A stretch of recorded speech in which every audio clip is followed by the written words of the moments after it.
people, but the ways and means are going to change. And I think it's going to become much more difficult now in order to conduct counterterrorism operations against a reconstituted al-Qaeda or ISIS in Afghanistan. Not impossible. We have the capabilities and means to do that, but it will be more difficult. All right, let's see Secretary how long this Austin, lasts, shall we? Are members of the Haqqani network still a potential target for the United States military? We do recognize that members of the Haqqani network are recognized terrorists, yes. So they are a potential target for the United States military? Potentially, yes. Secretary Austin, the Biden administration has been saying that the Doha Agreement is still in effect and that they will hold the Taliban to their, quote, counterterrorism commitments in the Doha Agreement. But the Taliban is using this agreement to protect terrorists. The Taliban is intertwined with the Haqqani network, and al-Qaeda has, in fact, sworn buyout to the Taliban. So can you explain exactly how that agreement that's enabling terrorists is going to be useful as some kind of a tool to hold the Taliban to any kind of a commitment? I think we should do everything within our power to keep pressure on the Taliban to do what they said that they were going to do, and we heard what they said. We will watch their actions, but I think we should continue to apply pressure wherever possible to cause them to keep al-Qaeda activity in check. And again, you've heard us say a couple of times today that we recognize that this is the Taliban. And trust is not an issue here necessarily. We hear what they're saying. We're watching what they do. Thank you, Mr. Secretary. My time has expired. Ms. Sherrill is recognized for 5 minutes. Thank you, Secretary Austin, General Milley, General McKenzie. I have quite a few questions, and some I may have to submit for the record, because I think it's important to start with this and somewhat echo my Republican colleagues' opening. We've continued to see attacks on our democracy and our values from members representing what, at least historically, would have been the extreme elements of the Republican Party. Attacks including, but not limited to, the horrible attack on our Capitol and our Congress on January 6th. And one of the cornerstones of our democracy and our government is civilian, not military, rule. This is sacrosanct to those of us who've worn the uniform. And, judging from the attacks by some members of this committee, poorly understood by those who have not. I have concerns about how the NEO was executed, but I must applaud all of you for scrupulously ensuring our civilian government remained the decision-making authority as you continued to provide your best military advice, even when, at times, your advice differed from the decisions made. Thank you. I'd like to now turn to some questions that I have related to the timeline of events. So, as I understand it, in February of 2020, President Trump made an agreement with the Taliban to withdraw U.S. troops by May 1st, 2021, in exchange for several conditions, including a halt to attacks against U.S. forces and cutting ties with al-Qaeda. By the time he left office, President Trump had drawn down forces to 2,500 and publicly indicated his intent to complete the withdrawal if he had been reelected. And I think, Chairman Milley, you mentioned the 10 November 2020 withdrawal of troops by 15 January 2020, which was rescinded, and then the 17 November 2020 drawdown to 2,500 by 19 January. Is that correct? It was a memo dated 11 November, 2 days after Secretary Esper was fired. And then on the 17th, it was rescinded. The first memo said go to 0. The second one said go to 2,500. Thank you. And so were you consulted on the decisions to open negotiations solely with the Taliban to the exclusion of the Afghan government, General? Very, very late in the game, like days before the signing. And General Milley, were there concrete plans for withdrawal from the previous administration that were shared and developed with military leadership? Well, we were 12,600 on the day that the Doha Agreement, 12,600 U.S. military in Afghanistan when the Doha Agreement was signed. Part of that agreement was to go to 8,500 within, I think it was 135 days. I'd have to go back to the agreement and look at it, but And then it was to bring down all the U.S. military, NATO contractors, close all the bases by 1 May. So it was an agreement signed by our government. We dutifully executed a deliberate drawdown over time from February of 20 all the way through, based on a set of milestones. So we did withdraw, and we had a plan to withdraw. Did any of those plans include plans to evacuate civilian American personnel, citizens, and SIV holders? Yes, General McKenzie and CENTCOM did develop NEO plans, but not like the large SIV holders and lots of American citizens. It was primarily the embassy and their personnel. But I'd defer to Frank McKenzie to talk about the details of the NEO plans at that time. General McKenzie? So we hold a NEO plan for every country in the Central Command region. So yes, we had a plan to bring out based mainly American citizens and people associated with the embassy. Planning later began to encompass the larger population, the at-risk Afghan population, the SIV population. But initially, like every other plan, it's centered on American citizens and their families. And when you say the planning later grew to include that, what is the time frame for when you began to include SIV? No later than the early spring of this year. So under this administration? Yes. And General Milley, in your testimony to the SASC yesterday, you testified that the Trump administration's plans had not been developed via a robust interagency process. How closely were you and other senior military leaders consulted on President Trump's plans as they were developed? I wasn't consulted on the 11 November order that I received. That's why I went over to the White House with Acting Secretary Miller and the White House Chief of Staff Kash Patel to discuss that order. So I wasn't consulted on it. Thank you, and my time's expired. I'll submit the rest of my questions for the record. Thank you. Mr. Waltz is recognized. Yeah, thank you, Mr. Chairman. And here's where I think we're really talking past each other. This war is not done. It's not over. This is a war against Islamic extremism. It's a war against an ideology. And just as it took decades, not 20 years, not 30 years, many more, to defeat the idea of communism, to defeat the idea of fascism, it's going to take decades to defeat the idea of Islamic extremism. General McKenzie, you testified yesterday, Al-Qaeda is still at war with us. Do you stand by that statement? Absolutely, Representative. DNI Haynes, Biden's Director of National Intelligence, briefed the Congress that Al-Qaeda fully intends to attack the West again if given the chance. The head of Al-Qaeda, Osama bin Laden's former deputy, has pledged allegiance to the head of the Taliban. Except now they have an entire state to work with, an army, an air force, a functioning international airport. And I think if things continue on the path they are, possibly billions in international currency reserves. So, Mr. Chairman, respectfully, we're not done with this war. I would have thought we would have learned the lesson from Iraq.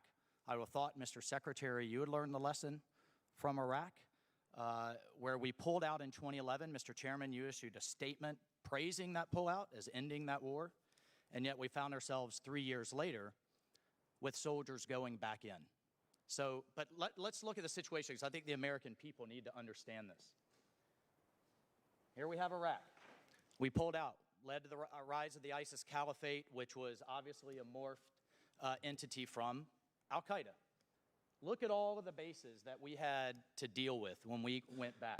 We had bases in the Gulf. We had bases in Kuwait. We had bases in Turkey, in Jordan, of course in Israel, allied bases in Cyprus. We had allies on the ground in the Kurds.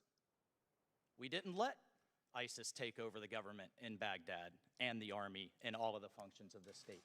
We had all of these assets to work with to go clean up that mess. And how many soldiers and lives did we lose from cleaning up that mistaken withdrawal, Mr. Chairman? But let's transition over here to Afghanistan. What do we see? Do we have, General McKenzie, do we have a single base in Afghanistan now? We have no base in it. Do we have a base in any country neighboring Afghanistan? We do not. Do we have any local allies approaching the capability of the Kurds? We do not. There may be No, some options, but we do not. We have the Northern Alliance. The Panjshir has been taken. Frankly, they're being slaughtered right now as we speak with our weapons, with our damn equipment. Our allies are being slaughtered. Every morning we wake up to beheading videos, to executions, to people being hunted down with our own database. But when and if you have to present options to the president. How many soldiers are we going to lose? Because we have no allies on the ground, we have no bases in the region. Now we're going to get to really the crux of the issue, which is over-the-horizon counterterrorism. Those drones have to fly all the way around Iran and all the way up Pakistan and lose 70 to 80% of their fuel before they even get anywhere near a target. And we just saw from the failed attack, the botched attack, that you have to have multi-intelligence confirming what that drone operator's seeing. I've called it in, and I know that drone operator would have appreciated somebody on the ground saying, no, that's a civilian, don't pull that trigger. So I appreciate your candor in saying how difficult this is going to be, but the President of the United States is selling this country a fiction that we can do over here with nothing, what we're doing over here with neighboring base access, with allies on the ground, and with ocean access. That is a fiction that I think you all need to own, and we need to be honest with the American people. Honest my ass, dude. They're not gonna be. They should all be charged. I am just for giving all the livid fucking at the weapons. fact of the future Americans This is 100% that are going to have to go worse back than to Fast clean and up this mess. We are watching this horror movie that Representative Slotkin experienced, that we all experienced after Iraq. The president continues to say, well, we can do what we do in Somalia. We can do what we do in Syria. Mr. Secretary, you just briefed about a strike in Syria. We have a lot more capability there. One more question. Do we have any evidence, intelligence or otherwise, of Pakistani troops on the ground, intelligence officers, air support, or any troops on the ground assisting the Taliban, or command and control assisting the Taliban offensive? I'd prefer to answer that question in closed session. I'll take that as a yes. And Mr. Chairman, Mr. Waltz, your time has expired. that's not going to go to a civil war. It's going to go to a regional war. And just for the record, we're not going to put words in the mouths of our witnesses. You can't take it as a yes if it was not, in fact, a yes. Ms. Escobar is now recognized. Thank you, Mr. You Chairman. go, Mr. Gentlemen, Smith. thank you so Suck much for the your general incredible dick, bro. leadership, your patriotism, and your service to our country. I am very grateful God, for it. what is I wrong want to with begin all by of you saying dick that I am suckers, incredibly bro? privileged to represent Fort Bliss. I represent El Paso, Texas, and Fort Bliss is offering hospitality right now to nearly 10,000 Afghan guests. And I want to say to those service members how proud I am of the work that they're doing to offer that hospitality. I had the privilege to tour the Doña Ana village last month with NORTHCOM Commander General Van Herk. Got to speak to many of those service members. Morale is high, and I could not be prouder of what they're doing. Had an opportunity also to speak to our Afghan guests as well and get a sense from them how they're doing.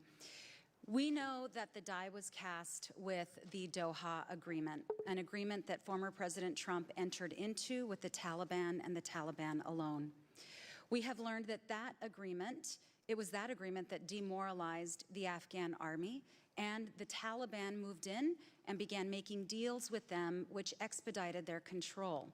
We know that demoralization contributed to the rapid fall of Afghanistan, which shocked us all.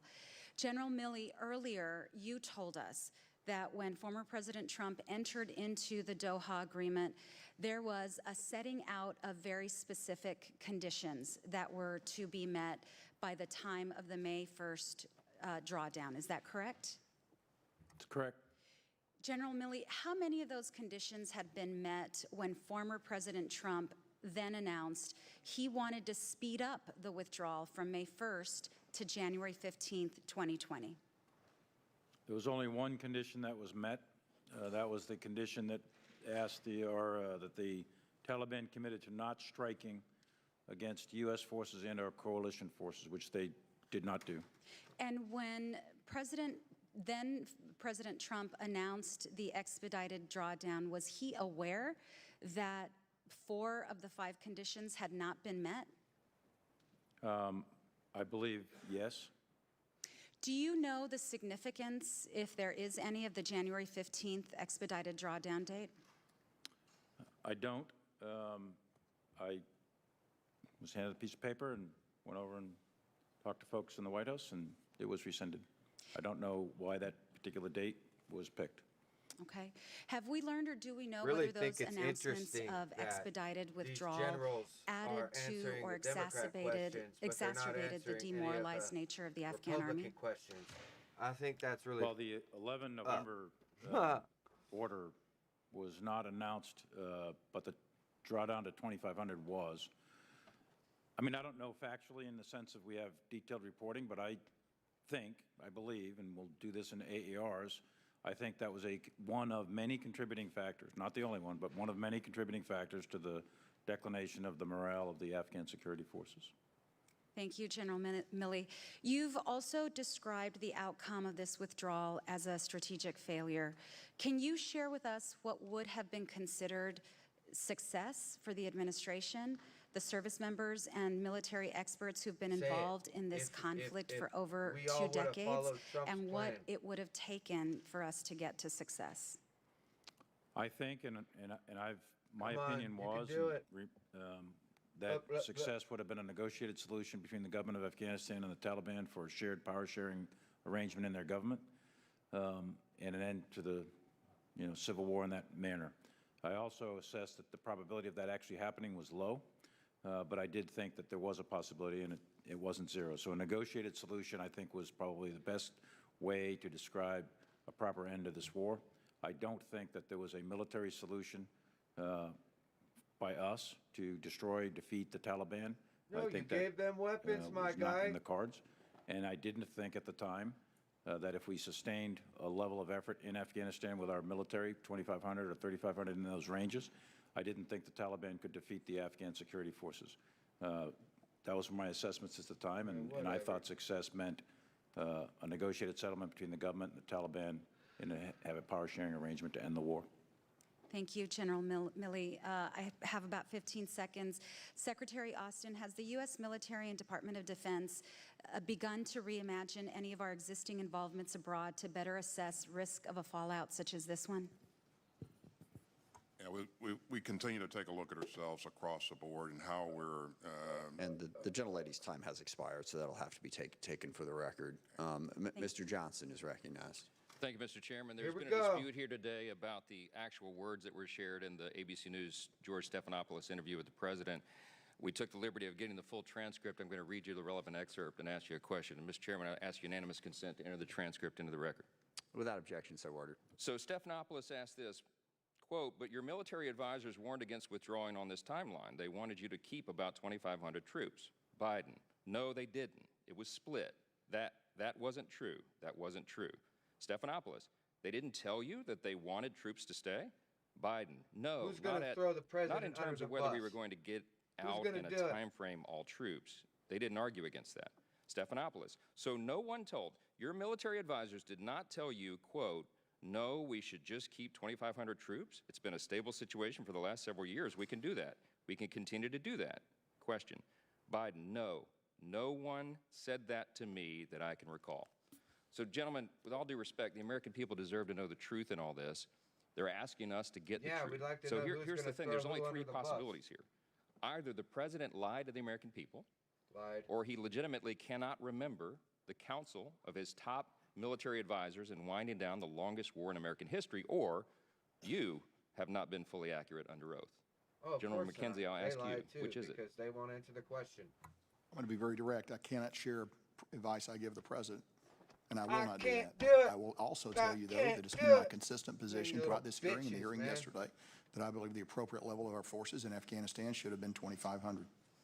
I So think we you can did. take that to mean that you gave him that advice. Let me Sir, ask. sir, I would not take it to mean anything other than the words. Fair I enough, please. Secretary Austin. Shut up, what is you it? What are fucking we to believe You by seeing all this? four-star dick Well, first of all, you sucker. heard me say earlier, Congressman, that Come I on, you support the president's four-star decision. dick sucker. You also heard me say that I don't view this choice as a no-cost, no-risk choice. I do believe that if we left 2,500 people there for a long and extended period of time, you'd eventually have to reinforce those people because the Taliban was committed Bullshit, to y'all would've had attacking the them. Mr. Secretary, I understand all base. that. What we're trying to get to is, what did You the would have had president know? people Did he on forget the ground. was told to him, looking at or what is he the not being Taliban was truthful? gonna I Which is view do. that as an inappropriate question, and I won't. Well, you may, but the American people don't. No, the we American don't. people want and deserve Yes, accountability. we do. And we even I have think service y'all members should like be Lieutenant Colonel Stuart arrested, Scheller being thrown in the brig thrown for in the suggesting that. brig, The public's like faith in our the other guy. institutions continues to erode precisely because everyone in the D.C. bubble appears to have some sort of immunity from the basic standards the rest of America is expected to live by.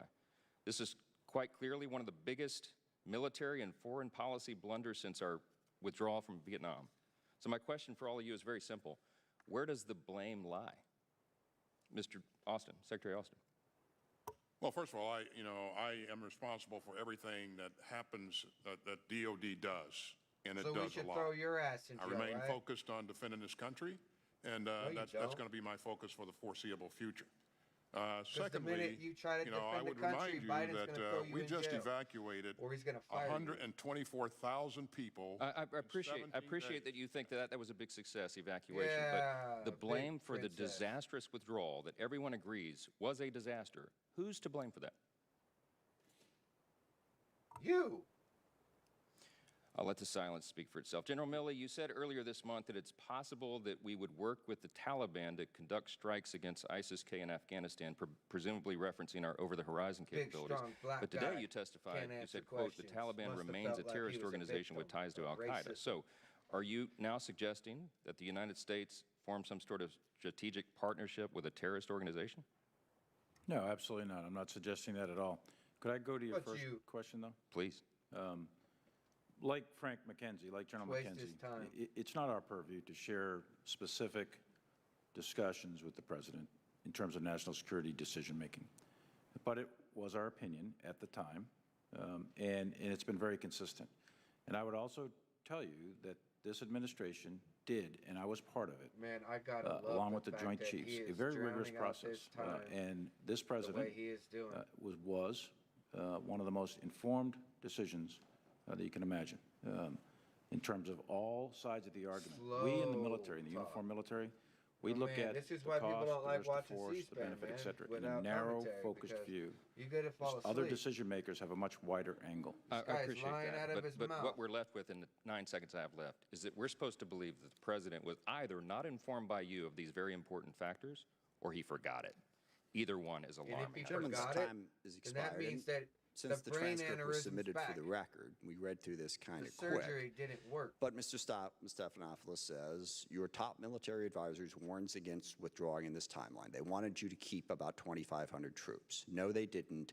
It was split. That's what the president said. He didn't say, no, nobody advised me. It was split. Mr. Chairman, And read down Mr. two Ste- more I'll be lines. done- I'll be done just a second, then I'll yield it back to you. And then Stephanopoulos says, no.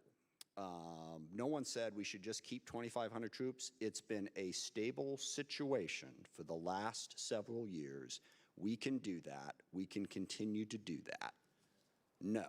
No one said that to me that I can recall. No one said it's been a stable situation for the last several years. We can do that. We can continue to do that. Those are the words on the transcript that was just submitted. I'll leave it to other people to interpret I would that. say that's but pretty those nuts are the that actual he actually words. said that And yes, I will question. yield, Mr. Johnson, if you can do it quickly. Sorry, I want to get to some other people, but I should give you the chance. Go I'll ahead. do it very quickly, Mr. Chairman. I appreciate that. I mean, you just read it at face value. Stephanopoulos says, so no one told you, your military advisors did not tell you, no, we should just keep 2,500 troops. It's been a stable situation for the last several years. We can do that. We can continue to do that. Biden says, no. No one said that to me that You I can read recall. quickly through the "it's been a stable situation" part, but that's kind of the important part. Okay. Well, look, it's open to individual I think interpretation. we've both made our point. All right, We'll I move think the on American people to would Ms. use common sense, and Thank it's alarming, whatever it is. I yield back. Ms. Loria, you are recognized. Well, thank you, and I No, would like to here we start, go, General suck, Milley, by associating masturbate, myself with the remarks get that it Ms. done, Cheney made girl, at the beginning of her suck on questions, the and pee-pee. focus on the time frame immediately following the 2020 election. On November 9th, 2020, Secretary of Defense Mark Esper was replaced by Acting Secretary of Defense Christopher Miller. And additionally, other key leadership positions at DoD were abruptly filled with new people. General Milley, did this rapid replacement of top senior officials at the Department of Defense in the final days of the administration give you concern regarding the transition of the administration? Yes. We in the military are trained for leadership replacement from the time we were a second lieutenant, Fallout 1 drills sort of thing. And it is clearly in the prerogative of any president to replace any cabinet member or any appointee at all at any point in time. So that's how I would answer that. We're prepared to execute at a moment's notice if someone is relieved. And General Milley, did you have any concerns at the time that involved the potential misuse of the military for political reasons? I was determined to make sure that the U.S. military is properly employed, and I would render my advice to ensure that the U.S. military is employed not for political use. Yeah, whatever. Thank you. And it's been referenced a few times during the hearing today that you did cooperate with several authors for specific books. And it seems as though your choice to do that was that you wanted to get the story straight, the facts out there about different things that transpired during this time frame. And you acknowledged today that you frequently speak to reporters, and also yesterday in comments to senators that you sometimes do that anonymously. I think that we would all like full transparency and full understanding of the facts surrounding this time frame.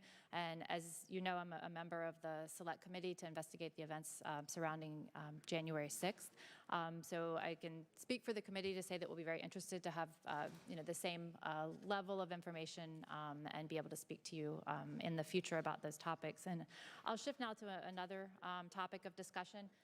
And if I could ask my colleagues to please respect my time. You're not asking any hard questions. Like, so, General seriously. Milley, you've spent half of your Basically wasted career your own fighting time. a war in Afghanistan, roughly. And when did you personally know that the war was lost?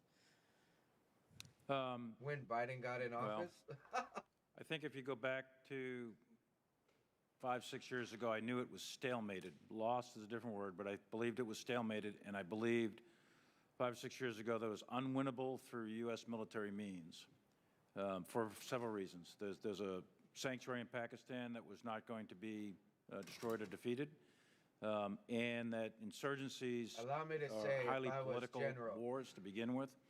And President. what was important to win is to have an indigenous government that was seen as legitimate in the eyes I of the would people, spend every along with a month military, that I'm there their and police just and army firebomb that could every adequately deal with that situation. But I person. knew years ago I that wouldn't it have was taken stalemated, prisoners. said that repeatedly, internal and external, and that winning would be defined as a negotiated solution, as And most I insurgencies also are historically. would not have that hired any they of the result in a Afghan negotiated military. solution between the insurgent I think and personally, the I would regime. have just taken And the I thought entire that was country, the best way that this could handle. I turn didn't it think to there was a a military satellite solution. state, and be done with it. So it's interesting to me that you used the word winning. Did you think that winning was possible, or did you think that a stalemate or a status quo was really the only ultimate outcome that we could hope for in this situation?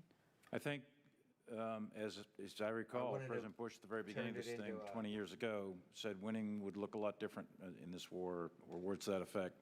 And I think he was right then. Occupation. I wanted an occupation. And I think that a negotiated solution was the best way of But approaching I a would have treated quote-unquote it win. like, I think that would have been in the best interest of the give United States. everybody the Constitution, And it would have been in the best interest of the region run it that and the way. Afghan people, was a negotiated solution between the pretty much forever. Taliban, the insurgents, and the government. Well, 'Cause we thank you. get And I saw taxes Secretary through Austin them nodding. I as know there's very well little time as, left. Did you want to add through something America. briefly? Yeah, you heard me say at the very top that my hope was that we could reach a negotiated settlement. A stalemate would actually provide the opportunity to do that for both sides to negotiate in earnest if neither thought that they were going to win. And again, we just never reached that point because the Taliban had advantages coming into this because we weren't striking them. We released prisoners. Gentleman's Yes. time has Thank you. expired. Appreciate it. Thank A couple you. quick announcements. So you- there is a vote on it. You guys weren't Um, striking them, we have a but we hard were stop at striking them 2. when Trump was there. We're going to stop at 2. I am going to go vote. Ms. Loria, if you could take the chair for just a moment, I will come back as quickly as I can and then free you of that obligation. But it's my intention to roll through that. So members, vote accordingly, be here. I think we have Ms. Jacobs, who is up next on our side, so we have a couple of people to get us through that. But that's what we're going to do, and Ms. Bice is recognized for 5 minutes, and I'll be right back. Thank you, Mr. Chairman, and I want to thank the witnesses for being with us today. Oh, Over here the we last few go. weeks, I have heard an outpouring of concern and frustration from my constituents, veterans and military families, chief among them, who have expressed their outrage at the disastrous withdrawal and the abandonment of our Afghan allies and even American citizens. I, too, am deeply outraged and have been equally stunned by the lack of leadership shown by President Biden throughout all of this. The American people deserve to have a full accounting of the president's decision-making processes and what ultimately led to the disastrous outcome. Gentlemen, this is not about whether or not we should have left or not. This is about how we left. We may not get all the answers, but the public deserves in today's hearing to know the facts surrounding this. My first question, two-part, regarding Bagram Air Base. During the Senate testimony yesterday, General Austin, you said the choice to abandon Bagram was made carefully based on the mission to protect the embassy. Yeah, we What needed to give aspect the of Taliban security the at weapons HKIA to made it more attack us, secure than Bagram? And kill our following that, Americans, you mentioned in your and, opening statement Bagram had little strategic value. be If you able could to- elaborate on both of those, please. to take over. real I quick. certainly didn't say Bagram has little strategic value. In my opening statement, we can certainly, we can break it out and go through it line by line if you'd like. Yeah, I bet. I would Waste point out that to you that I time. commanded Bagram at one point in time, so there may be other people in the room who have done that, but probably not. So I know a lot about Bagram and what it offers. The key point here is that the embassy was in Kabul, and our mission at transition was to provide security, Doesn't matter. You additional left all the security for the paperwork in embassy. the embassy. And you left all the in the event paperwork of an in the- evacuation, in the base. we would have to start it with evacuating the embassy first. And so So you Kabul evacuate the makes embassy all, to I mean, Kabul. it provides everything that you need to be able to do that. The capacity, the proximity, and so I think it was the right choice. But isn't it accurate that HKIA has one runway, whereas Bagram had multiple runways, which would have made it easier for the evacuation of individuals from? And that's a great point. I'd have to secure it. Now, the reason that we You could stay there had with it 2,500 secured. people earlier You let it go. was because we had the Afghan And security now you're forces saying, oh, well, now we securing gotta the outer secure it. perimeter of Bagram. You could have If you got no longer everyone out have of the that, embassy, then you have to bombed commit the 5,000 fuck or out of that 6,000 billion-dollar troops to embassy, do and that, then got people and over then there and been done secure with it, defend it, and then run the air ops. So that's a substantial additional commitment of resources. General Milley or General McKenzie, anything that you'd like to add? I'd just like to briefly talk about Bagram. It has two runways, but that's actually not what you want to examine when you want to look at an airfield. It's an arcane thing called Doesn't a MOG. matter. It's It the had ability to all the load weapons. aircraft and move aircraft around on the runway.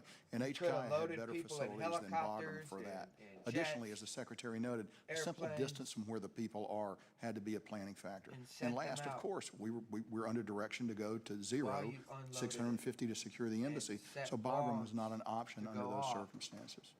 When you Thank you. left, I would it add, would destroy all the weapons. If I could, if you have the assumption that there's no Afghan army, there's 73 towers at Bagram as a minimum. There's 3 big gates. You have to have a quick reaction force. You're going to have to patrol out to rocket range. And then you're going to have to secure this 30 miles of road between Kabul and Bagram. We would have never been able to get 124,000 people out of Bagram. Oh, It just your wouldn't have lies. happened. The center of gravity of a NEO was always going to be HKIA. The security issues clearly are Covered different it at HKIA than they are at Bagram. But Bagram was really not a feasible option, given numbers of troops, Oh, I tell you, distance, and the simple security lies, man. requirements. Thank you, General Milley. Follow-up question. You mentioned, having to evacuate so quickly. Do you trust the information that you are receiving from our intelligence community? General Austin? I have confidence in the information that we get from the intel community, yes. That doesn't say that they will be 100% right all the time. Yeah. Given the fact that it seems as though they did not at all plan for a complete surrender of the Afghan forces upon the withdrawal of U.S. troops. They predicted that outcome, but a different timeline, as you've Allow me heard us to, say before. to answer quickly. We needed to get them off of Hunter Biden. In addition to laptop. the botched We needed to get them over off the of horizon recounts. activity that killed 10 Afghans, still We need believe to that their fuck intelligence everything up community can so be bad. trusted and is effective? Again, I have confidence in the intel that we community could pick. in terms The of, gentlelady's time has expired. I will now recommend Ms. Jacobs, or recognize Ms. Jacobs for 5 minutes. Oh, come Thank on, you, Madam Democrat. Chair, and thank you all for being here. I'd like to follow up on the questions regarding the August 29th drone strike that killed Zamari Ahmadi, a worker for a Southern California-based aid group, and 9 of his family members, including 7 children. And General McKenzie, you called the strike a tragic mistake, and I think we can all agree with that characterization. No. This is No, an open he hearing, called so it I'm a not going great to ask about the thing and specific then, intelligence that led to the a strike. fucking mistake. But General Milley, you said even after the truth was revealed that there was a reasonable certainty that the target was valid. So I would like to know, do you have that same level of confidence in the intelligence that you have had for similar strikes carried out under DOD's authority? Yes, I do. I mean, intelligence is not perfect. The intel, as Representative Johnson just said, or Vice just said, it's never perfect. No, we're not going whatever. to get perfection in the world of intelligence. They speak in terms of probabilistic language. What is more You likely won't than get not? perfect while you have and Obama I believe that we have running good everything. reason And to I have get it. You're all confidence in our probably gonna intelligence say, systems. oh, well, they're not perfect, Biden's but running we it. have good reason to No, have confidence in no. them. And I Barack think that's been expressed Obama over time is in the running accuracy and precision of everything. these strikes. Not I Biden. understand. This one Biden- strike was bad. It was tragic. It's It so was horrible. pathetic. Yes. You But might that is feel not bad. to say that the intelligence system as a whole And that is is why wrong. I say it's Okay, Obama. but given that we've actually had multiple of these mistakes that we already know about, including the AC-130 gunship attack in 2015 that destroyed an MSF hospital and killed 42 civilians, what assurances can you give us and the American people that Wow, our this drone person program actually has went adequate after her for safeguards? something that And Secretary Obama Austin, did. you said that the department has endeavored to learn from this latest mistake. What have you learned? thanks. Again, I would just remind you that I have directed a review of this operation. that and just so means he's not gonna I answer. won't make any comments on specifics here because that review is ongoing. But in terms of our commitment to learning from all of our operations, we remain committed to doing that. And we are specifically concerned whenever there is an inadvertent loss of life and injury to civilians. And so we take that very seriously, and we hold ourselves accountable for that. So. Well, great, and we in this committee will be looking forward to seeing the results of that review and also having accountability. General McKenzie, yesterday when asked by Senator Mark Kelly about the over-the-horizon counterterrorism, you said, and I quote, "As we go forward and our ability to create the ecosystem that allows you to see on the ground and put it together is going to be harder in places like Afghanistan," end quote. I know many of my colleagues have already asked about what this means for our ability to counter groups like ISIS-K. I have a different question. What does that mean for our ability to prevent civilian casualties so that we don't see another drone strike like the one that took place in Kabul? And if the ability to prevent civilian casualties becomes harder, will you and CENTCOM take extra precautions in selecting target packages, or how are you planning to deal with this extra uncertainty? Representative, thank you for the question. The strike that was undertaken in Kabul on the 29th was a self-defense strike. It was taken because we believe there was an imminent attack developing against our forces at HKIA. So that's very different than the type of strike we would undertake in an over-the-horizon scenario. And the principal differences would be this. We would not be under the acute pressure of time because we thought the attack was imminent. Because if we're striking a target in Afghanistan, there's actually no imminency to that attack. You know, we're talking weeks and maybe months rather than hours or minutes. So you have opportunity to develop pattern of life. You have the opportunity to apply all the other disciplines of intelligence that can help us, whether that's signal, image, human intelligence. And we would work hard to try to reconstitute that to a degree. And I'll talk more about that in a future classified session with you.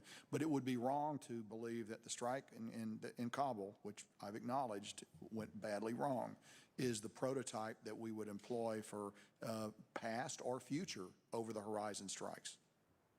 Well, thank you. I will look forward to working with you all to make sure that we do that well, and I will note your comments on imminence next time we have questions about war powers with some of the strikes. But with that, I will yield back. Thank you, and Mr. Jackson is recognized for 5 minutes. Thank you, Madam Chair. Thank you, Secretary Austin, General McKenzie, General Milley, for being here today. It's a very important hearing that we're having here. I appreciate the committee's urgency in making this happen. While there was bipartisan support for withdrawal from Afghanistan, there were differences in opinion on how that should have been conducted. Something we should all be able to agree on is that the withdrawal should have been conditions-based and there should not have been any political motivation involved in this decision, which I don't think was the actual case. But, General Milley, I'd like to ask you, how often were you in contact with your Chinese counterpart discussing our evacuation efforts in Afghanistan? Oh, wow, that is Zero. awesome. That is a real comment. And I agree with you, conditions-based. General Milley, on August 18th, you were quoted as saying, the time frame of a rapid collapse was widely estimated and ranged from weeks to months, and even years following our departure. There was nothing that I or anyone else saw that indicated a collapse of this Army and this government in 11 days. Between the 18th and the 21st of June, in just 4 days, 21 districts in 9 provinces fell to the Taliban, and the Afghan security forces quickly surrendered and abandoned their post. This was an obvious beginning to the end of the Afghan army and to the Taliban takeover.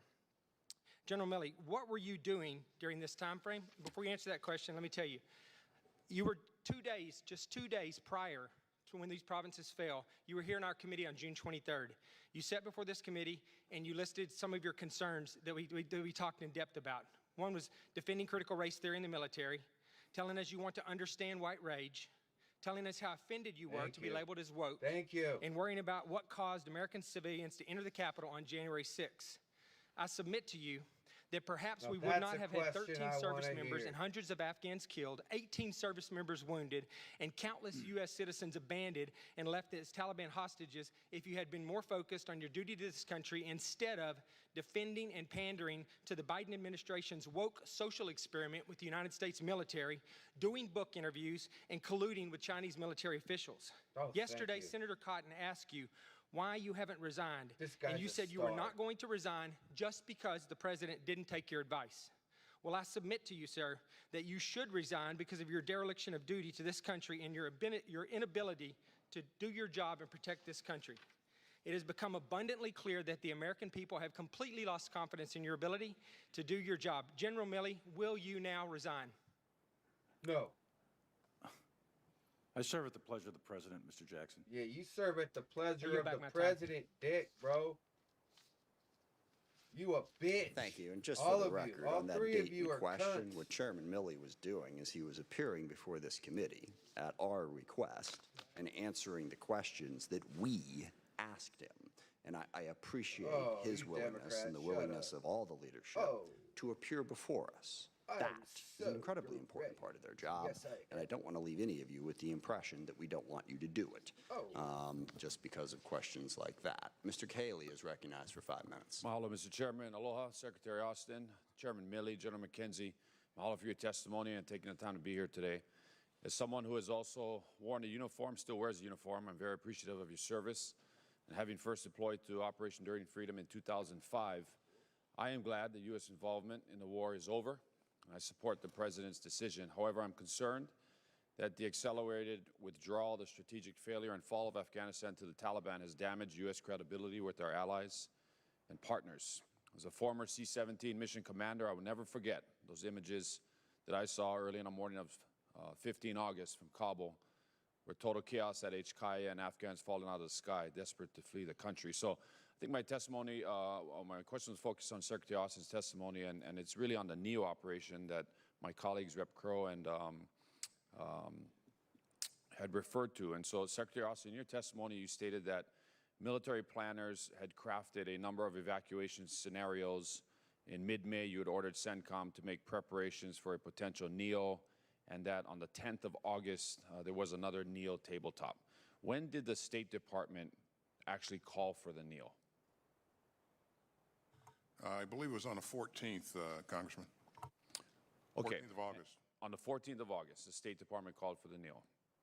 So you stated in your testimony that the NEO remains among the most challenging military operations, even in the best of circumstances. And the circumstances in August were anything but ideal. Extreme heat, a landlocked country, no government, a highly dynamic situation on the ground, and an active, credible, and lethal terrorist threat. And that also in your testimony that you had offered input to the State Department that although mindful of their concerns that moving too soon would actually cause the very collapse of the Afghan government that we all wanted to avoid, but that moving too late would put our people and our operations at greater risk. And so what I'm trying to figure out is, you know, despite the president's decision to order the withdrawal on April 14th and that the troop presence will go to zero, on May 1st the withdrawal began. You know, by May and June of 2021, the Taliban had captured a quarter of the country. Representative Crow identified on June 11th, there was a Neil tabletop that was done. On August 6th, the Taliban captured the first capital.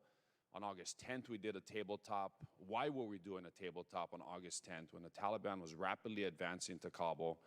On August 14th, Jalalabad and Mazar Sharif fell, and by August 15th, the Taliban had entered Kabul.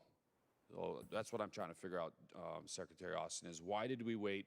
I know we had to wait for the State Department to call for the NEO, but why did we wait so long to do that? Even though we had pre-positioned forces, as you had mentioned, in Afghanistan, we had the 24th MU there, 82nd Airborne was coming in, but the airfield was still in total chaos on August 15th. Yeah, so I think what changed the equation here, we anticipated that just based upon a disposition of forces that were kind of centered around the population centers, that the Afghans would, in fact, put up, you know, more significant resistance. And so we anticipated that that fighting would be a bit more intense. As they approached Ghazni, we didn't see the fight that we thought we'd see, and that was a trigger for us to begin to move some things very quickly. And then even as they moved north of Ghazni, we expected that as they approached Kabul, that again, those forces that were there would fight more. And there was a government in place still at the time.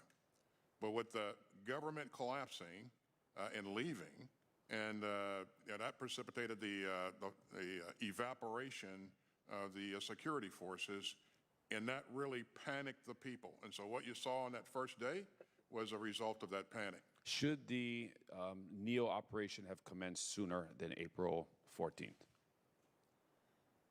You should have told everyone to get out once Trump got out. Again, we had the one thing I'll elements to say begin about to Trump. He should have got begin all to of our operate people out a bit regardless. sooner. Months But I and mean, months. that's a State Department call, and Totally understand. we provide our input, and it's based upon a lot of things. And this is not throwing my State Department colleagues under the bus. It's a very dynamic and challenging situation. General McKenzie, you stated that primarily our NEO planning included AMSITs and embassy personnel. When did the NEO planning begin to include Afghans and civs? Late in the spring, early in the summer. All right, We thank began you. to broaden that Thank you plan. for your questions. Thank you. Mr. Franklin is recognized. Thank you, Mr. Chairman, and thank you, gentlemen, for your patience and persistence these last 2 days. I understand, I know there's a lot of hours to be sitting before all of us, and when you're tailing Charlie like I am in this batting order, most of the ground's been broken. But I do have a couple things. But first, I was kind of puzzled hearing General McKenzie's characterization of our departure now out of Afghanistan as being something other than a surrender. You know, it doesn't feel that way to me. It certainly doesn't feel that way to the American public. And, you know, 20 years ago, exactly, I was sitting in Bahrain. We were planning the initial strikes into Afghanistan. And at that time, our marching orders were to defeat al-Qaeda and to ensure that Afghanistan would no longer be a safe haven for terrorists. And now, fast forward 20 years, those conditions, while, you know, General Milley, you said within maybe 6 to 36 months, the country will be ripe again, potentially to be launching strikes like that or targeting against us. It doesn't feel like it's anything other than a surrender. But General McKenzie, you had mentioned that holding Bagram was untenable under the circumstances and that the Bagram option went away when you were given an end strength of 650. I understand that. I assume that you mean that it was untenable because of the troop limitation. But if you had not been limited, would your professional military advice been to relinquish Bagram? So at a troop level of 2,500, we would have held Bagram, and that would have been my recommendation. That was my position. Okay. So you had also mentioned that there was no tactical reason to hold Bagram. Would you elaborate? I assume that would mean, I don't want to put words in your mouth, but strategically, would you see a value to us still being So when I said there was no tactical reason to hold Bagram, I was specifically talking about the NEO operation. Okay. So once we went down to 650, and then we were given the orders to conduct a NEO. For the reasons the Secretary and the Chairman have already outlined, the center of gravity of that was actually HCI. It's where the people are. You got the MOG operating capacity there to move airplanes in and out. I will tell you this, though, Representative. We had a branch plan to seize Bagram Airfield should HCI have become untenable. But that would have required, as has already been noted, a significant investment in combat power. And Bagram and HCI never became untenable, so we did not have to consider that plan. Although we had a highly detailed plan to be able to do it, it simply was not necessary because we were able to maintain the throughput at HCI. And again, had we gone into Bagram, we would have introduced significant additional U.S. combat forces into the country and probably would have provoked another conflict with the Taliban, which would have been a political decision, not a military decision. I understand, political decision. But you know, here it is. Since 1898, we've maintained Guantanamo Bay, so we do have a history of keeping territory, even in lands where we don't have friendly forces there at our side. But I do know, seeing already the challenge with over the horizon, conducting our strikes over the horizon, it sure would be nice to have that field now.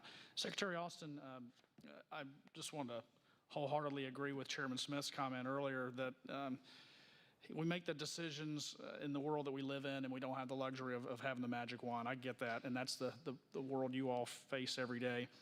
You told us that you would like to have seen this conflict end with a negotiated settlement. General Milley, you did as well. I know there's been a lot of talk about whether President Trump should have been negotiating with the Taliban or not, and that's a different conversation for another day. But those terms that were agreed to were not really complied with by the Taliban. And here it is, you know, we know that, General Milley, in your testimony, 7 of the 8 conditions that were given to the Taliban were broken. In light of that failure, Secretary Austin, do you think it was wise for us to continue with the timeline, or do we feel compelled? Because I constantly hear the administration pushing back, saying, oh, we had no choice. Our hands were tied. The Trump administration tied our hands to this timeline. But the Taliban didn't comply with their end of the deal, and now we're kind of stuck in a bad situation. Do you feel that we should have pushed a timeline, not necessarily to stay in Afghanistan? I get it. I think that there's a time for us to start negotiating an exit there, but in light of how disastrous the hasty withdrawal turned out to be, we could have used more time to get those folks out. Well, quite frankly, because of the fact that,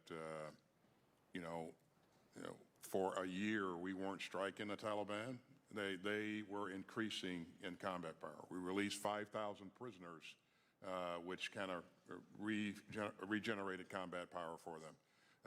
They were able to make advances against the Afghan security forces because, we weren't doing things to fully support and again, I apologize, the gentleman's time has expired. That'll have to suffice. Mr. Panetta is recognized.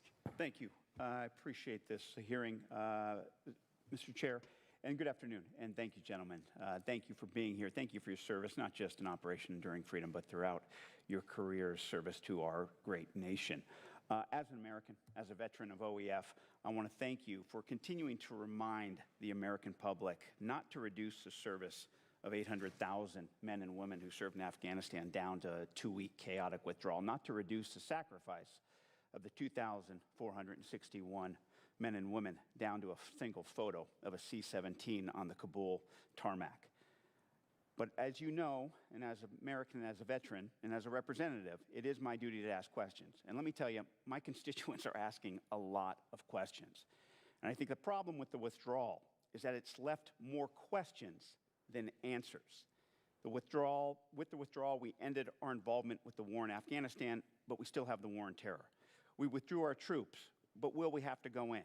Yes, we evacuated 122,000, and you should be proud of that, but what about the others who remain? And on that note, I just want you to think about the definition of success shouldn't be based on how many people you got out, but how many people we left behind.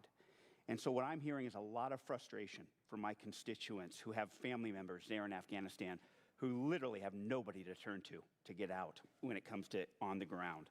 They're devastated by the deaths of the 12 Marines and the 1 sailor. And yes, I got to be frank, they're a little humiliated seeing the Taliban drive around, screw around with American equipment. And this is hyperbole, but I do think it sums it up pretty good, that I heard this quote about this frustration, and it says, something's not right when the Taliban can get American-made ammunition easier than Americans can. Yeah. And 4, I do believe that we are dumbfounded that this government, the Afghan government, absolutely disappeared, and hundreds of thousands of well-equipped Afghan troops shed their uniforms, dropped their weapons, and ran. I do believe, though, that the underlying foundation for the reason for why this government crumbled and why those troops fled is corruption. We basically supported a Potemkin village, and when we left, it fell. And it basically set up a system, as we saw throughout the 20 years there, from birth certificates to death certificates. It was all about bribes. And what we were left with when we were about to leave was a state that had grown so corrupt that governors were cutting deals with jihadists to switch sides. Inflation was rampant because we were the money we handed out. And it left ghost soldiers, basically absentees listed on the payroll so commanders could steal the salaries. Very similar to what happened in Vietnam. And you're seeing a lot of similarities presented to that case. And there are a lot of studies, obviously, after Vietnam where it said corruption was a fundamental ill that was largely responsible for the ultimate collapse. So my question to you is, do you believe that corruption was the fundamental ill that was largely responsible for the collapse of the Afghan government? If so, elaborate. If not, what would you consider the fundamental ill for the quick collapse of that government? Thank you. I certainly agree that corruption played a major role in the collapse of the government and the security forces. I also believe that weak leadership added to that, the fact that President Ghani frequently, without any apparent reason, changed out his commanders, which degraded the confidence of the troops in their leadership.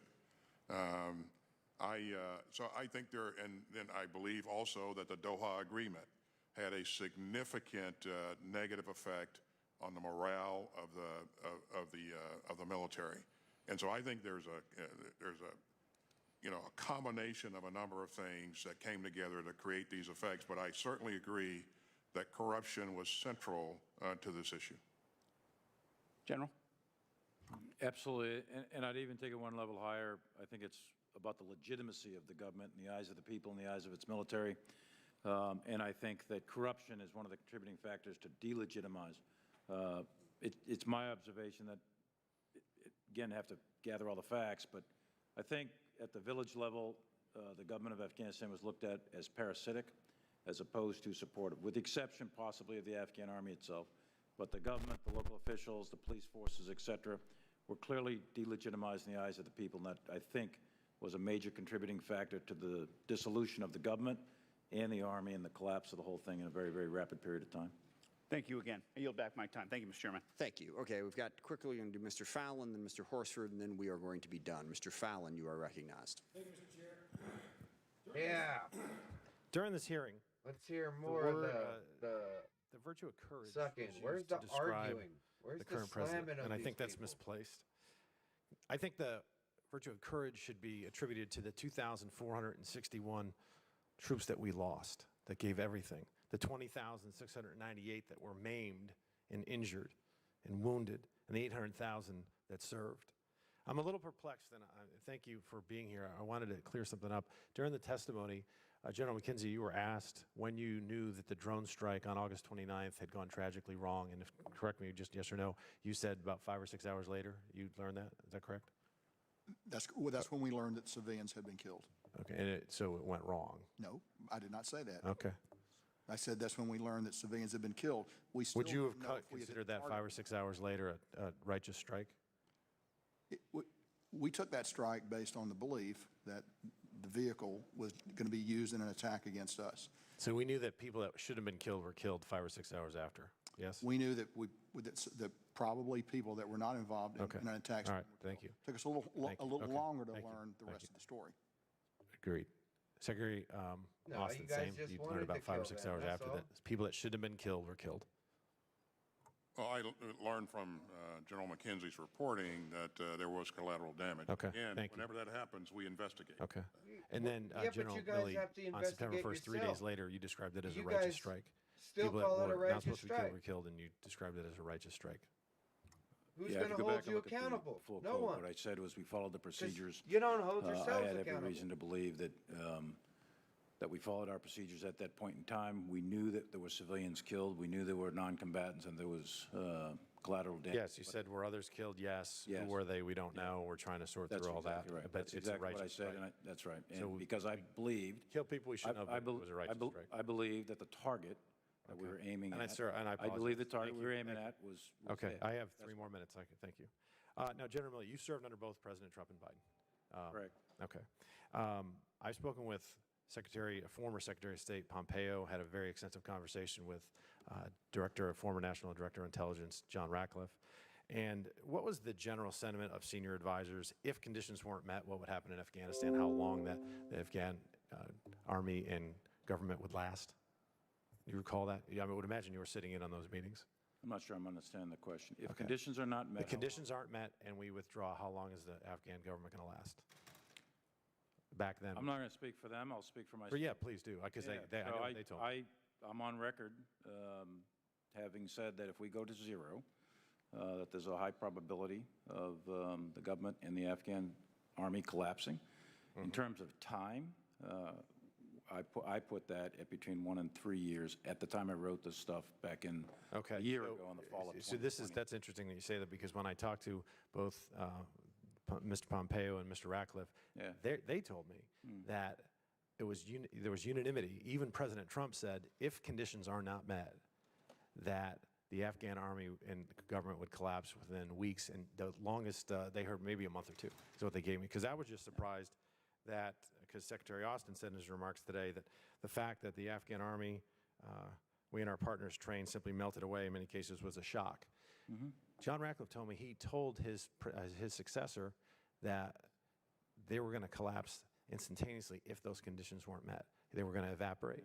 And now we're I don't know hearing what that was a surprise. Mr. What I think, General Milley, with all due respect, Sure. what I think it is, it was not a failure of intelligence. It seems to me, I didn't know this stuff. I'm asking. I wasn't in the room. You were.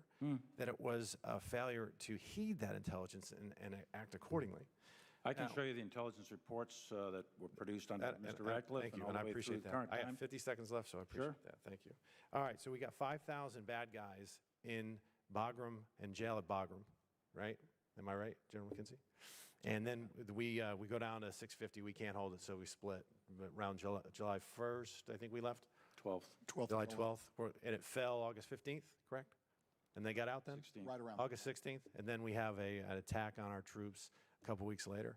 Can any of you guarantee the American people that of those 5,000 bad guy scumbags, none of them were directly responsible for killing our troops? No, I I cannot guarantee that, no. Okay. Thank you, Mr. Chairman. I yield back my time. Thank you. Mr. Horsford is recognized. Thank you, Mr. Chairman, and thank you, Mr. Secretary, and to the generals. I'll be brief. I have several questions and appreciate your concise response. General McKenzie, on August 30th, you told the media that while you maintain the ability to bring American citizens and civilians out until immediately before the departure of the final flight, no civilians were on those aircraft. And that mission ended approximately 12 hours before the exit. Yep. So to clarify, here's the when crazy did the thing. last American citizen successfully pass through Taliban perimeter into HKIA gate? That's a very specific question. I'll have to come back to you on the I record, bet. but I'll Can't come back answer to you. that question. Thank you. And when did the Because- last Afghan civilian successfully pass through the gate? Same thing. It was some hours before, but I'll come back to you with an exact time on that. And how many individuals successfully passed through the Taliban perimeter in the 72 hours preceding the departure of the final flight? Probably in the low hundreds, but I'll come back to you with an exact number. Thank you. I understand that on August 19th, ground commanders authorized the use of helicopters to rescue 169 Americans from the Barone Hotel after the initial plan for them to proceed on foot became too dangerous. At what time were rotary wing aviation assets no longer operation at HKIA? So first of all, you're right. The Barron Hotel, we should note, is about 200 meters off the HKIA compound. So it's not a long distance, but we did use helicopters for that. We kept helicopters up until the very end. In fact, one of the final things we did before actually extracting from the C-17s was breaking down some helicopters and loading them. And what were the specific contingency plans to continue the evacuation if the Taliban closed checkpoints surrounding the airport? So at all times, we were prepared to accept American citizens that were able to make it to the gate. There was an external Taliban cordon. We've talked about that. The external Taliban cordon was actually part of the force protection scheme for the base. Commanders on the ground had to balance their force protection against the need to allow Americans, SIVs, and others to enter. So we tried to work closely when we could with the Taliban to ensure free passage for Americans. So why then were the plans not implemented once it became clear that no additional American citizens were going to be allowed to pass through the Taliban checkpoints? We attempted to, with the Taliban, to allow Americans to be able to get to the gate up until the very end. I do not have facts on why that did not happen. Our presence on the ground then, we should remember, was no very small, Americans are coming and back. we were beginning to turn inward as we prepared to extract. Okay. General Milley, in 2017, the GAO released a report on recommendations to enhance the readiness of the Global Response Force to support contingency operations. In June of 2021, GAO assessed that the department had not implemented any of their 3 recommendations to improve readiness due to the ongoing development of the dynamic force employment concept. So I'm curious, what percentage of the total immediate response force and existing pre-positioned forces deployed in support of Operation Spartan Shield were deployed to HKIA to assist in the NEO? And how many additional battalions intended to be in IRF follow-on force were available for short notice deployment but not deployed?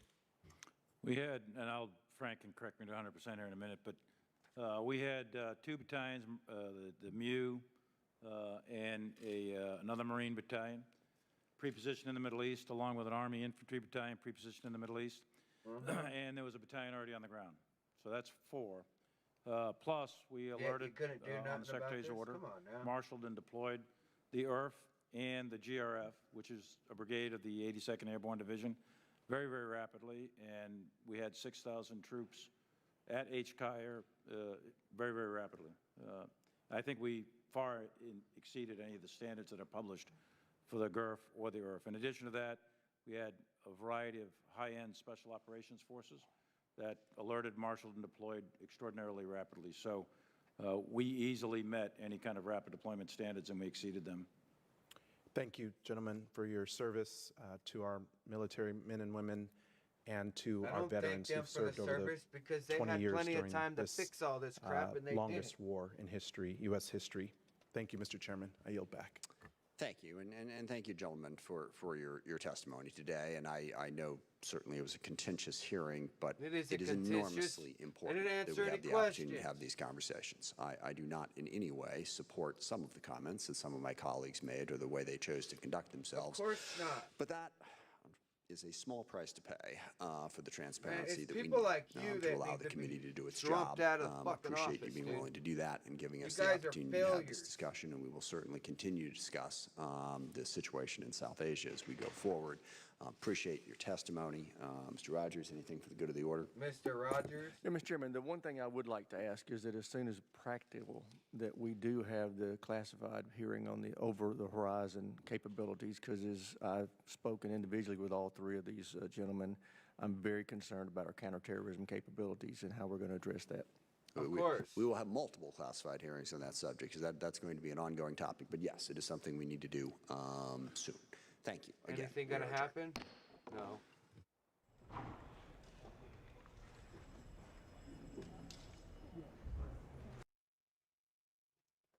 All right, everybody. That was the Senate hearing. Anything come out of it? No. Was there a lot of grandstanding? Yes. Did the speaker grandstand with his political "I'm rich, bitch"? And I don't care if he's Democrat or Republican. Did anything really get answered? No. Did those people get held accountable? Maybe by 2 or 3 people in what I was able to stream because YouTube wasn't allowing it to go. But apparently I was able to do an hour and something minutes on C-SPAN. So next time I'll just go to C-SPAN and do the live stream because apparently they slam it. But did we learn anything? No. They dodged every real question that was going to be answered. And do they need to step down and protest? I guess. Should they step down in shame? Oh, hell yeah. All 3 of them should step down in shame. Again, like I said earlier in the broadcast, this is a Barack Obama presidency run by Joe Biden. And that's what it is. No one is going to be held accountable for anything that they do. No one is going to be slammed,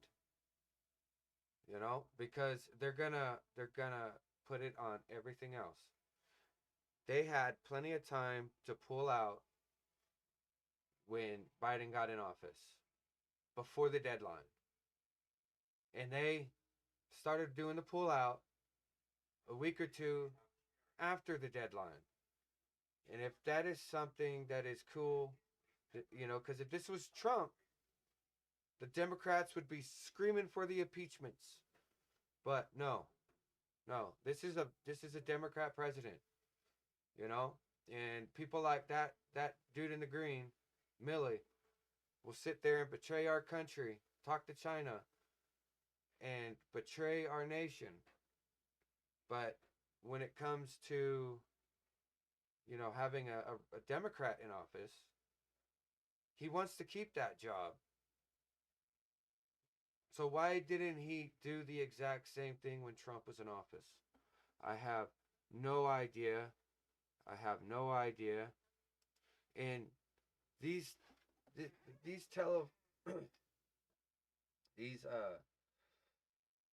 before I jump off topic, I will simply say that the people on the top, whether they be for President Biden or Trump, the way that they do the things that they do was shameful and not cool whatsoever. And I think they all know what they've done, and they all should be held accountable, and they should answer the questions so the American people can hold them accountable. But for some reason, we're not able to hold them accountable because they refuse to answer the questions, and we're stuck with being with hypejector thoughts of what they've done by all these people, the Cox, the Charters, the Dish, the DirecTV, the Mitacom that owns or Comcast that owns Disney and everybody else, the Buckeye, the Wow. None of these people on here are for the American people. I don't care what they say, and I don't care what they do. Because I'll tell you, there's only one Fox News and one person, that show Republican view, other than Fox, that are on any of these networks. None of these networks carry anybody like Right Side Broadcasting.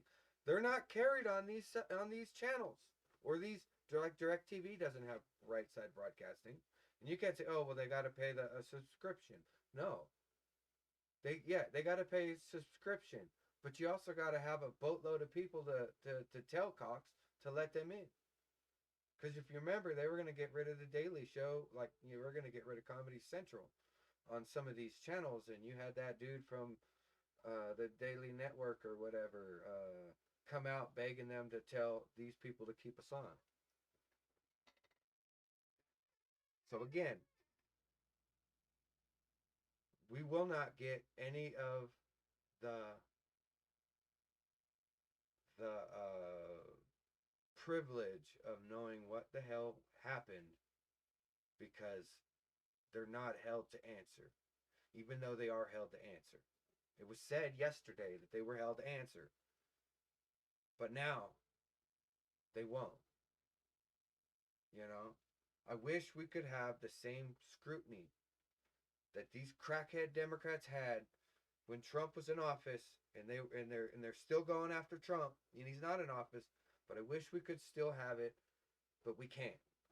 And the main reason we can't is because it's a new narrative, and we need to as fast as we can destroy America's sovereignty and do everything we can to break it.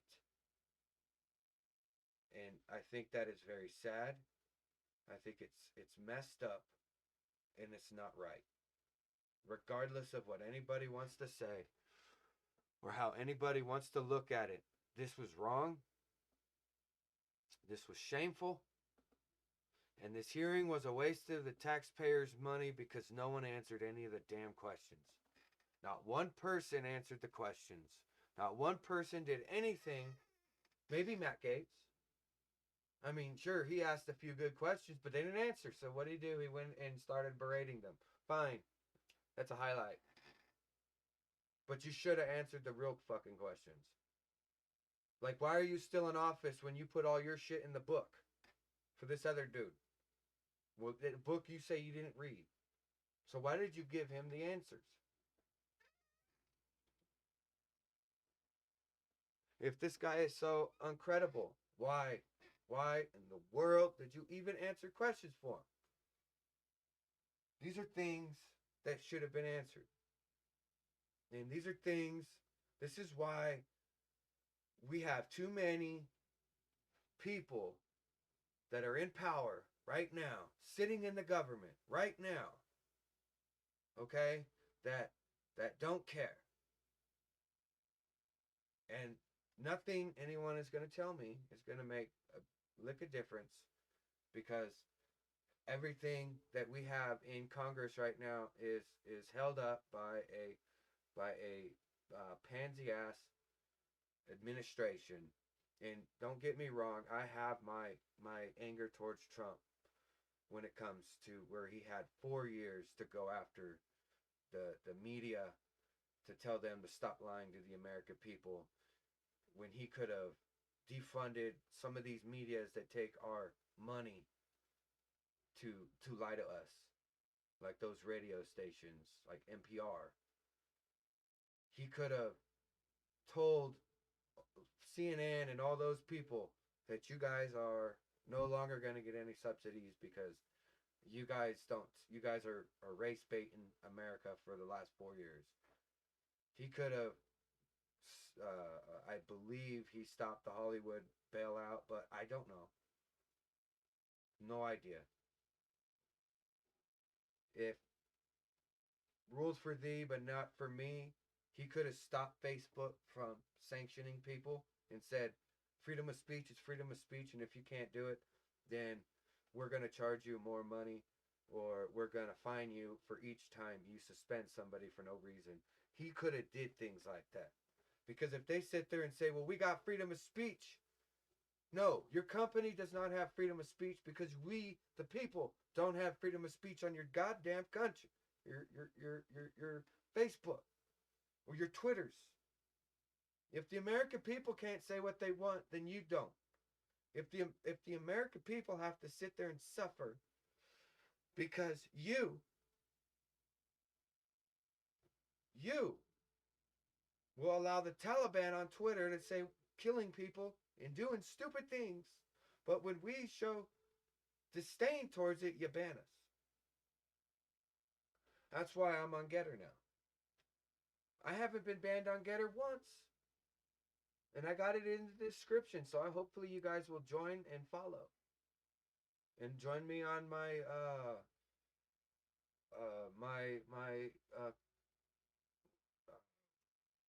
whatever. I have them in the description. I'm sorry. I kept my mouth as peaceful as possible during this whole thing, but now that it's over, I want to say what I want to say. These people are liars. They don't care about any of us. They think we're dirt. They think we're shame. It's like you have to have a vaccine mandate. Okay, so then mandate abortion, motherfucker.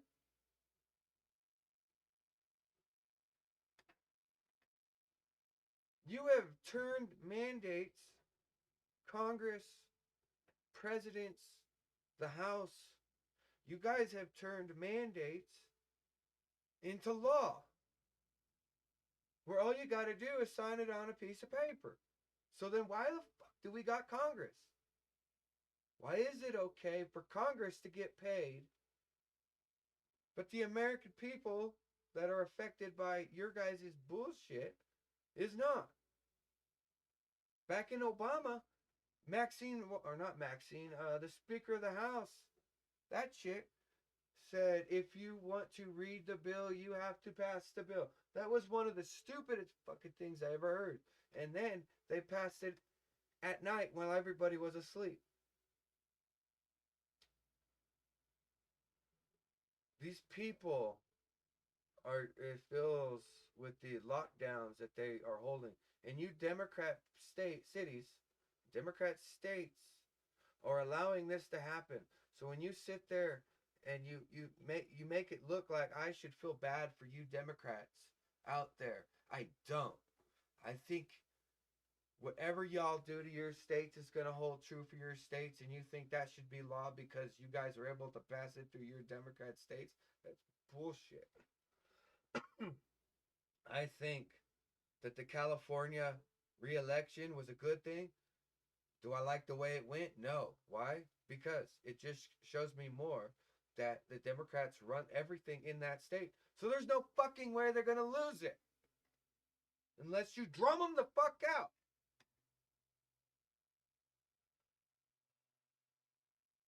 We have a lot of rhinos in the state that I'm in. But it's a Republican state, but they're rhinos. Do you think anything's going to change? No. I think the people, if the people are the true voice, then the people should smash it. Those of you on Twitter, you see the bullshit, and you see the smackdown, and you see how Black Lives Matter and Antifa got channels, and people that support Trump don't. So stop using it. Go together. People on YouTube that use it. Use it for your live streams. Use it to upload your videos. But use the other ones as well. Like me. I'm using Odyssey just as much as I'm using any of the others. So hopefully you guys will just grow up. I mean, seriously, grow up. Because this is getting lame. This is getting bad. And I'm getting sick and tired of hearing about people getting banned. And I'm simply getting irritated with everything that is happening in our country. It is bugging the fuck out of me. I'm tired of hearing about civil war this, civil war that. I'm tired of hearing about, oh, well, rules for thee, not for me. What are you doing about it if it is rules for me and not for thee? What are you doing? Nothing. You all know where these people live, and all you got to do is peacefully protest outside their house. If Antifa could sit there, no sleep for no peace or some crazy stuff like that, or whatever they would do when they went to McConnell's house, or when Maxine Waters said, get in their face, and when they're getting gas or getting food for their families, smash on them. If that is something that is okay, or when she said, we're going to protest till we get our COVID, our what was it when that dude was going to jail? If we don't get what we want, then we're gonna protest. You know, in a sense, I do support the January 6th because guess what? I do believe that if the government is scared of us, that is liberty. But if we're so terrified of the government taking our mortgage away or taking our house away because we went public on them, or like going to prison because we don't support them, or our businesses get shut down because we have to get our license through the government or the state, or we're going to get taxed even more because we went public of what we feel. We're scared of the fucking government right now. That is tyranny. The lockdowns are tyranny. The mandate of saying if you don't have the vax, you're locked. You can't work here no more. That is tyranny. And personally, I don't believe I should give a lip ass of why these nurses and doctors are quitting and getting fired, because they didn't do it during the election or during the lockdown. They wanted us locked the fuck down and shut the hell up and just die in your sleep. They got paid to put people on ventilators to blow out their lungs. They got paid to silence any other death counts of anything else, and simply put it, that dude, Christopher Floyd, the one that got taken out by the cops, that went and sat in jail, or is in jail now, they paid, I'm sure they got some money to say he died of a COVID. But he apparently died of a drug overdose and a knee to the neck and everything else. But on the underlining that was in the court case, he died of COVID. The coroner said he died of COVID. So anyway, yeah. I hope you guys enjoyed the stream. I hope I got enough off my chest to allow me to, do the rest of my day in abject peace, But I will say again, stop supporting the companies that don't support you. I use YouTube for the live streams, and that is it. Everything else is uploaded to Odyssey. I use Twitter and those sites no more. I think I use Facebook just to use the market, and that is it. And to see what family members, and I let them all know. I send them, hey, I'm over here at Odyssey. Check it out. Do the same. Or I say, hey, I'm over here at Getter. Better than Twitter. Much, much better. Sure, Getter doesn't have the live streaming yet, but it's whatever.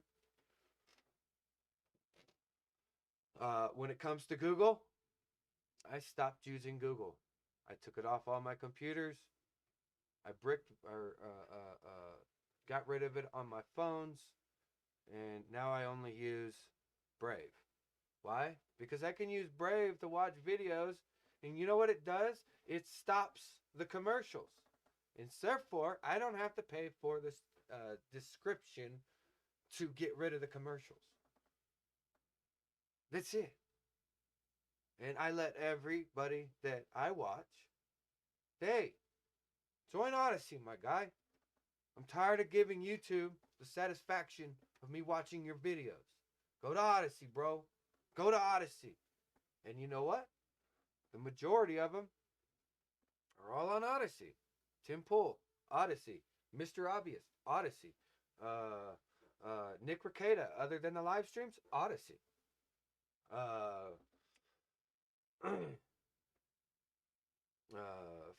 Flash, Odyssey, or Yellow Flash. He's on Odyssey. A good amount of people are now moving their stuff to Odyssey because they're being slammed. Now here's the thing. You can make 2 videos. YouTube.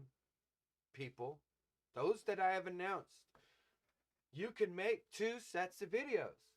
You can put the video on Odyssey, the one that your true feelings are, and then upload a separate video on YouTube which is gonna say, I put the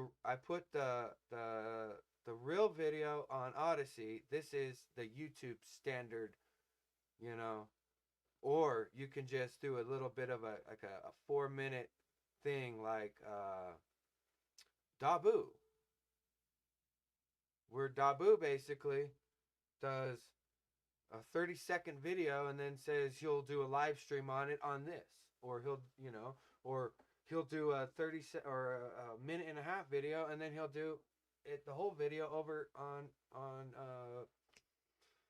the hell is that site called?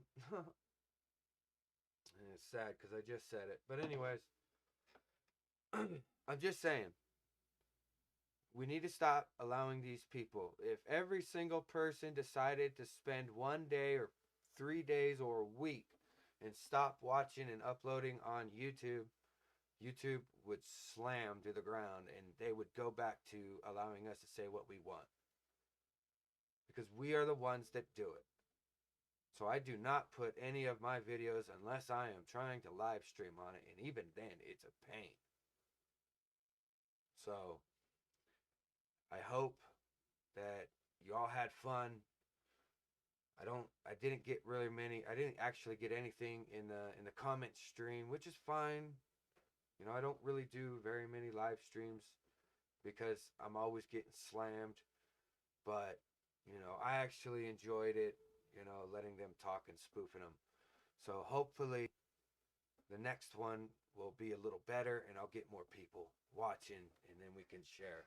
But I just want everybody to know that I'm with you. But at the same time, I'm done with the hypocrisy.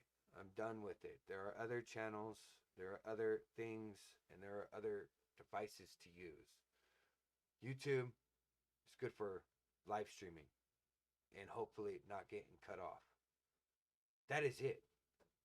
It is no longer good for uploading videos about politics because they kill it.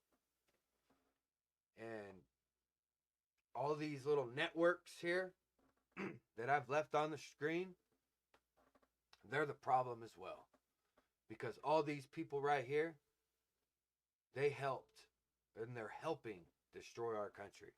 And we are paying them to do it. And that is one thing that pisses me off. Because I bet you anything, if you looked and see how many people in all of these little countries right here that got arrested for pedophiling shit and their higher ups, bet you you'll find a lot. And I know the ABC and the Comcast and the Dish and the Viva, they own half of the news corporations like CNN and all of those that are giving us the news. So I hope you guys take it to heart. Like and subscribe. Enjoy. But check it out. Check out the links and follow me on those. All right. And share the video. All right. Laughing Man out. Peace. Peace.